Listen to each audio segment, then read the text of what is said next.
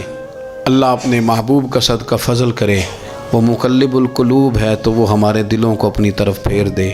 آخر دعوانا ان الحمدللہ رب العالمین.